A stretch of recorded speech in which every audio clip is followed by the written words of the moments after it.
Hey y'all, welcome back to A Dinosaur in the Library. I'm Dawn and I'm here with a book review for you tonight.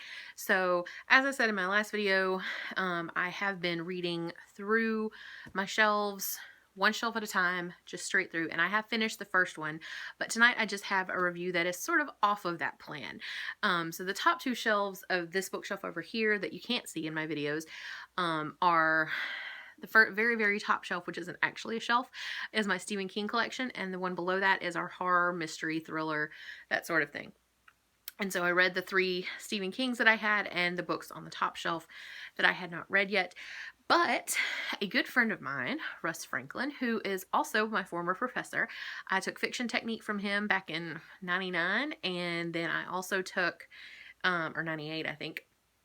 And then I also took a poetry workshop from him my undergrad this time, so like 2010-ish, 2011, and it was the best writing course that I'd ever been involved in, honestly. I was the most productive my poetry's ever been, and I really like his poetry. I've read it before, or I've read at least one of them, and I really like his style. It's very similar to my own in a way, where, you know, we've got that southern tone to everything, and I really, really love that. But he has a new novel out, Cosmic Hotel, and as soon as this came out, of course I had to go buy it, because Russ is a phenomenal human being just in general, and his writing could not be anything but awesome, and I was right. I gave this 5 out of 5 stars.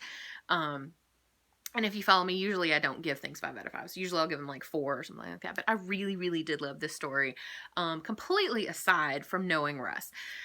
What this is the story of Sandeep Sanghavi and his mother Elizabeth, whose real name is not Elizabeth, but she calls herself Elizabeth. She is Indian born, and her family moved to the U.S. When she was about 4, and she had Sandeep with Charles Van Ray, a man whose family is based out of North Florida.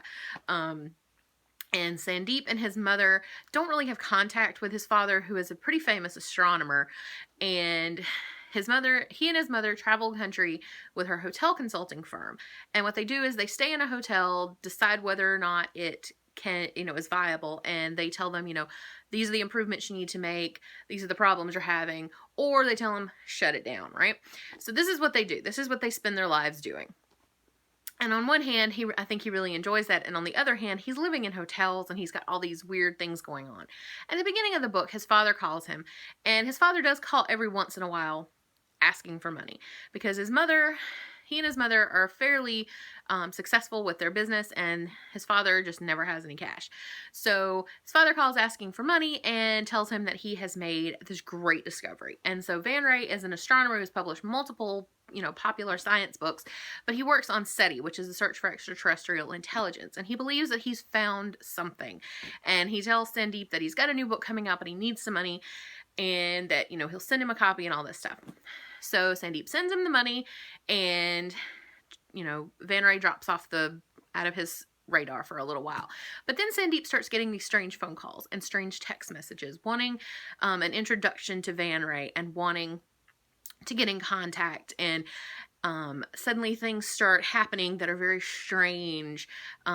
Lost things start reappearing, and it all seems to be connected. So you get Sandeep and his mother's story, and as it's going along, you get a little bit of background on Sandeep and his childhood, where he spent a lot of time with his cousins in North Florida, and so he's still really good friends with a couple of his cousins, and they come into the story a little bit, and you get a lot of background that way. And then you get some in, I think, part 2 of Van Ray. You get where he's come back to the U.S. He was in India at the very beginning of the book. He comes back to the U.S., and his second ex-wife shows up and is pregnant, and none of this is spoilers, because this is all things you could find out from the back of the book. And things start rolling with them, and suddenly everyone comes together, and there's this really fabulous discovery that they make, and it's just a really interesting look at a family. And while there's all this really strange stuff going on, right? You've got these odd text messages and these odd phone calls and all this weird crap happening, and Van Ray's a complete nutcase and all this stuff. But then you start paying attention. It's really got a lot to talk about families, how strange families are and how people can interact, and we create our family the way that we need it to be, right? So, he's got his cousins and his mom and all this. And I'll tell you, there at the end, there were a couple of things that I would, it snuck up on me. I did not see them coming. So I always love that in a book. And really the last third of the book is what really made me give it 5 stars, is because there were a lot of things that showed up that I really didn't expect. I didn't see them coming. And I'm pretty good about finding things before they happen in books, like in I Know Who Did It, that kind of thing. But this one, I really, the sort of twist at the end, I really did not. And that always makes me love a book if it can surprise me. And while I was not surprised by the quality of this writing, because it was excellent, I was just pleasantly surprised by the fact that it can surprise me at the end, right? And you guys know what I'm talking about. You book geeks know what I'm talking about. There's nothing better than a book that can actually surprise you. Because if you read a lot, sometimes you find yourself really not being surprised by twists unless they're just massive or unless they're really well written into the story. And while the twists at the end of this aren't like, earth-shattering, they are really interesting, and they're done in a very cool way, and I really like the way that they're done. So, if you like literary fiction, I would definitely recommend this book. As I said, 5 out of 5.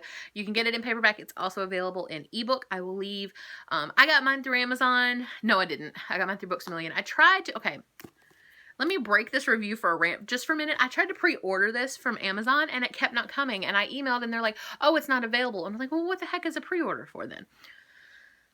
That was the last time I will ever pre-order from Amazon. Remember, we had this problem with not this past Sharon McCrum book, but the one before. Remember? I had a rant about that too. Yeah. This is the very last time I'm pre-ordering anything from Amazon. Anyway, so I got mine from Books A Million. However, if you have an independent bookstore in your area, definitely check them out, get them to order it for you, or if you're an ebook aficionado, you can get it on Kindle at least. I'm pretty sure you could probably get it on Nook, but I do not know because I don't have a Nook, so I never pay attention. But I will leave the Amazon link down below, assuming they have copies in now, and the Goodreads link. And if you guys check this out, let me know. And if you think you might want to check it out, also let me know, because I would love to hear your thoughts on it. And yeah, so I'll be back soon with my shelf number 1 wrap up, and I hope you guys have enjoyed this, and I'll see you later. Bye.